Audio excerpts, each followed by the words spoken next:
मेरे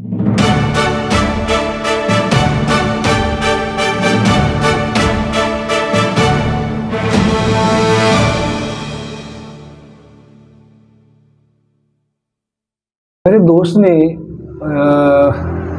एक सवाल किया मुझे कि राना साहब, आप लेक्चर देते हैं, सीखते हैं, आप ऐसे काम करते रहते, तो बताएं कि आजकल बहुत ज़्यादा नशे हैं, बड़े चस्के हैं, तो जो सबसे अच्छा, सबसे बेहतरीन नशा कौन सा है, सबसे अच्छा चस्का कौन सा है?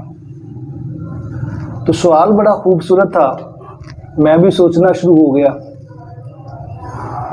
और फिर जो एक दफ़ा जो है मुझे बाबा मोहम्मद यहिया खान साहब की जो है किताब पढ़ने का मौका मिला, ले बाबा अबाबील। तो इस सवाल का जवाब मुझे इस किताब से मिला। जब मैं इसको पढ़ रहा था तो वो सवाल मेरे जहन में आया और मैंने सोचा कि अब इस सवाल का जवाब जो है वो लेक्चर ही थ्रू सोशल मीडिया ही जो है वो देना बनता है। तो बाबा मोहम्मद यहिया खान ने नशे के हवाले से जो सबसे बेहतरीन है, चस्के के हवाले से जो सबसे आला है, बड़े खूबसूरत अंदाज में इस किताब के जो पेज नंबर 545 है उसके ऊपर एक्सप्लेन किया है। तो मैं उससे एक्सट्रैक्ट करूँगा, कोई दोस्त इसको पढ़ना चाहे तो बाबा साहब की ये किताब लेके इसमें जो है इस पेज पे जो है पढ़ सकता है। हम इसको डिस्कस करते हैं। बाबा जी यहाँ लिखते हैं कि एक दफ़ा मैं हांगकांग में था और वहाँ पे अपने जो बच्चे हैं, जो उनके मुरीदेन हैं, उनके साथ एक होटल में ठहरा हुआ था। जैसा कि हम सबको पता है कि बाबा जी जहाँ पे भी ठहरते हैं तो लोग शहद की मक्खियों की तरह उनके आले दुआले जो इकट्ठे हो जाते हैं कि बाबा जी आए हुए, बेशुमार लोग हर किस्म के सवाल के लिए, जवाब के लिए, रहनुमाई के लिए, गाइडलाइन के लिए, अपनी ज़िंदगी को बेहतर बनाने के लिए, अपने ज़ाहरी और बातनी मसाइल के लिए, अपने रूहानी और दुनियावी मसाइल के हल के लिए, रहनुमाई के लिए बाबा जी के पास आते हैं। तो इसी सिलसिले में बाबा जी कहते हैं कि मेरे पास एक शख्स आया, मलक कुर्बान, और उसने कहा कि बाबा जी मैं आपसे अकेले में मिलना चाहता हूँ। अमूमन वो रिफ्यूज़ करते हैं, उनका अपना एक मामला है बाबा जी का, वो कहते हैं, लेकिन बहरहाल कहते हैं कि मेरे मुंह से हाँ निकल गई कि ठीक है मैं मिलता हूँ।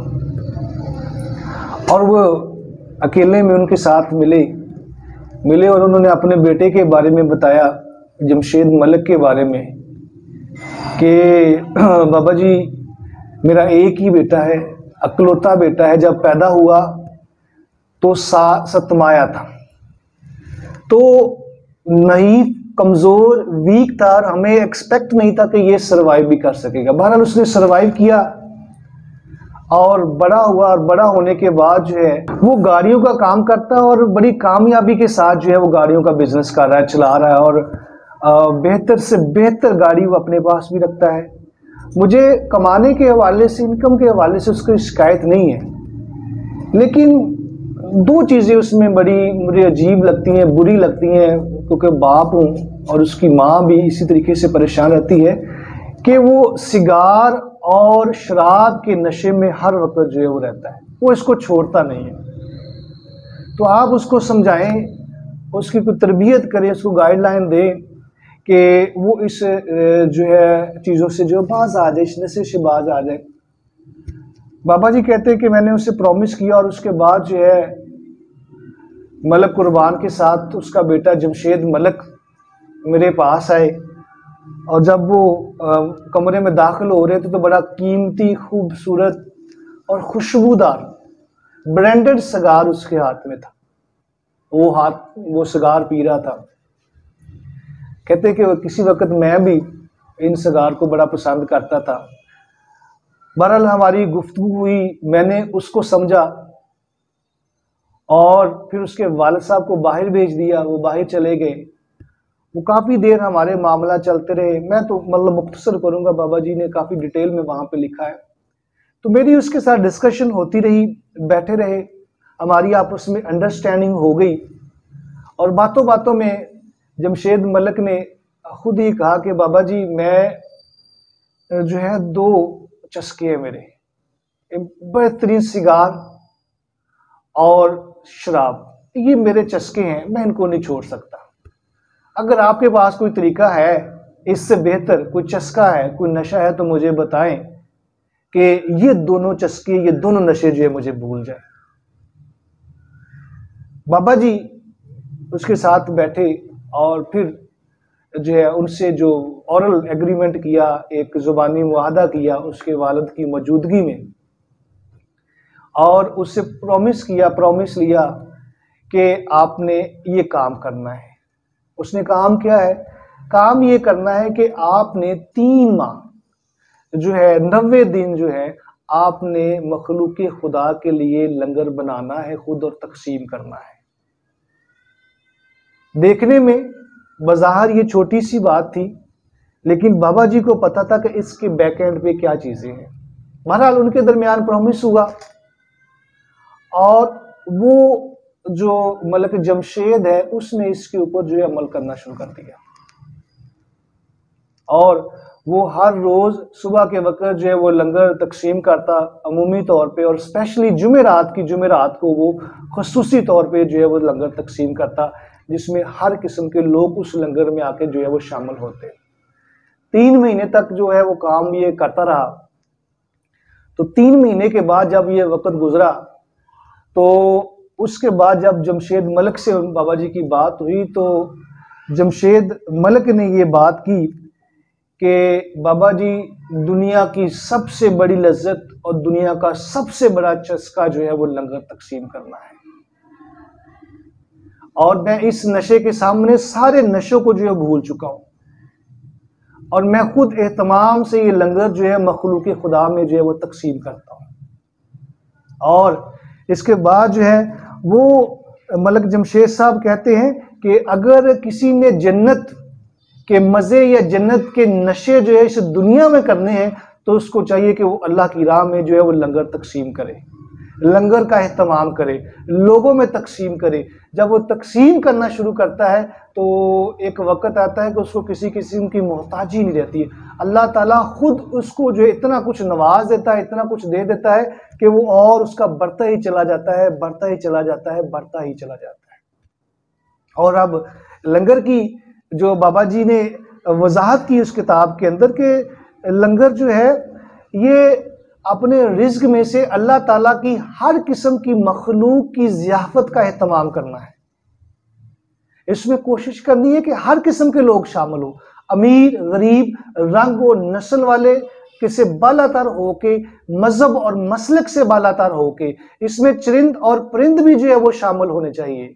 और फिर जो ये लंगर है ये किसी टाइम फ्रेम में नहीं आता कि आपने किस वक्त इस लंगर का एहतमाम करना है, कितना एहतमाम करना है, कितनी इसकी मिकदार होनी चाहिए, कितनी इसकी तादाद होना चाहिए। इन सब चीज़ों से हटके आप जितना भी कम से कम दे सकते हैं आप अल्लाह की राह में जो देना शुरू कर दें। आप जितना ज़्यादा से ज़्यादा दे सकते हैं आप मखलूक जो है वो खिलाना शुरू कर दें। और ये कोई सदका नहीं होना चाहिए आपका, ये कोई मन्नत नहीं मांगी हुई कि आपने मन्नत मांगी हुई है कि ये मैं पूरी होगी तो फिर ये मैं लंगर का एहतमाम करूंगा। नहीं नहीं नहीं नहीं, ना ये लंगर है, ये जो है वो सदका है ना, और ये ना ये मन्नत का कोई है, बल्कि ये सिर्फ और सिर्फ खालिस अल्लाह ताला की रजा के लिए आपने जो इसका एहतमाम करना है। और जब आप इसका एहतमाम करेंगे तो आप देखेंगे कि इसके नताइज क्या है। और फिर उसके बाद बाबा जी कहते हैं कि जो बड़े मलक साहब, मलक जमशेद मलक के वालिद साहब मलक कुर्बान साहब, वो फौत हो गए। उनके जनाजे पे मैं शामिल नहीं हो सका, लेकिन उन्होंने एक वसीयत की, वो बाद में मुझे मिली, कि उन्होंने कहा कि बाबा जी, मैंने अगर दुनिया में जितने भी अच्छे काम किए, कोई अगर अच्छा काम किया को, तो सारा का सारा मैं आपको हदिया करता हूँ, मैं आपकी बारगाह में हदिया करता हूँ। क्यों? कि आपने मेरे बेटे को सिगार और शराब के चस्के से, नशे से छुड़ा कर जो है वो एक नई लाइन पे डाल दिया। और वो नई लाइन क्या थी कि उस मलक जमशेद को जो नशे का आदी था उसको जो है एक कामयाब पाबंदे शरीयत आदमी बना दिया, जो अपनी सोसाइटी में सर्व करने वाला बन गया, अपने लोगों से प्यार और मोहब्बत करने वाला बन गया, और शरीयत और इस्लाम के करीब हो गया और फिर लोगों के लिए भी रोल मॉडल जो है बन गया। तो वाकई ही ये नशा जो है वो तमाम नशों से बाला है और मेरा अपना पर्सनल एक्सपीरियंस भी है।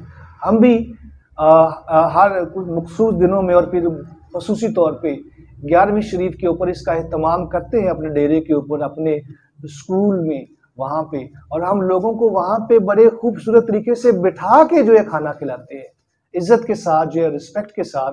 और यकीन मानिए कि जब से हमने ये काम शुरू किया हुआ है, अब ज़िंदगी का एक अपना ही जो है वो टेस्ट बन गया है। बड़ी खुशी महसूस होती है, बड़ी राहत महसूस होती है, बड़ी तस्कीन मिलती है कि जब आप ये काम कर रहे होते हो और मखलूक खुदा जो है वहाँ से आके खा रही होती है। और इसके साथ साथ ये भी मिसकंसेप्शन नहीं रहनी चाहिए कि ये लंगर आप खिला रहे हैं, बल्कि नहीं, बिल्कुल नहीं। आपके जहन में ये बात होनी चाहिए और हकीकत में भी ऐसा है कि ये लंगर जो है खुदा खिला रहा है। बात सिर्फ ये है कि दरमियान में आपको रख लिया कि आपके जरिए से खिलाया जा रहा है। और आप इस हवाले से भी खुशकिस्मत है कि अल्लाह रब्बे कायनात ने आपको सिलेक्ट कर लिया, आपको मुंतखब कर लिया कि आप अल्लाह की मखलूक को सर्व करने वाले बन जाए। और मैंने कहीं पे पढ़ा था कि अगर आप लोगों को दे रहे हैं, आपका हाथ ऊपर वाला है, नीचे वाला नहीं है, तो देते जाएं, देते जाएं, देते जाएं।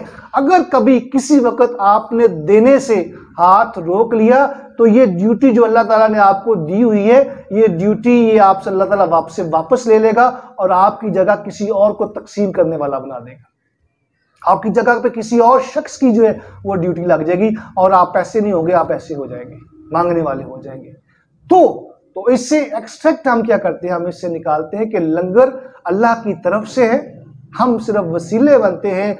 और जिसको कोई नशा है वो इस नशे को इस्तेमाल करना शुरू कर दे, इस सर्कल में आ जाए, मखलूक खुदा की तकसीम को जो है शर्म करने वाला बन जाए, तो देखते हैं कि उसकी ज़िंदगी जो है वो कैसे तब्दील नहीं होती।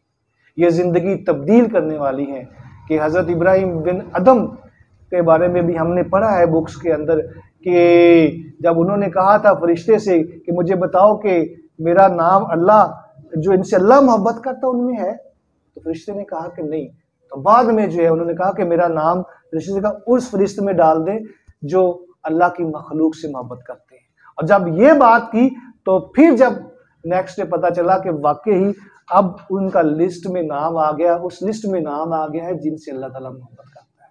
यानी कि जो अल्लाह की मखलूक से मोहब्बत करता है, अल्लाह की मखलूक से प्यार करता है, अल्लाह की मखलूक की खिदमत करता है, अल्लाह की मखलूक को सर्व करता है, उनसे प्यार, मोहब्बत, रिस्पेक्ट, अदब और एहतराम से पेश आता है और अपने हर वसाइल को उनके लिए वक़फ़ कर देता है, अल्लाह ताला भी हमेशा उसके साथ रहता है और अपने जो खजाने हैं रिज़्क़ के उसके लिए जो वो खोल देता है।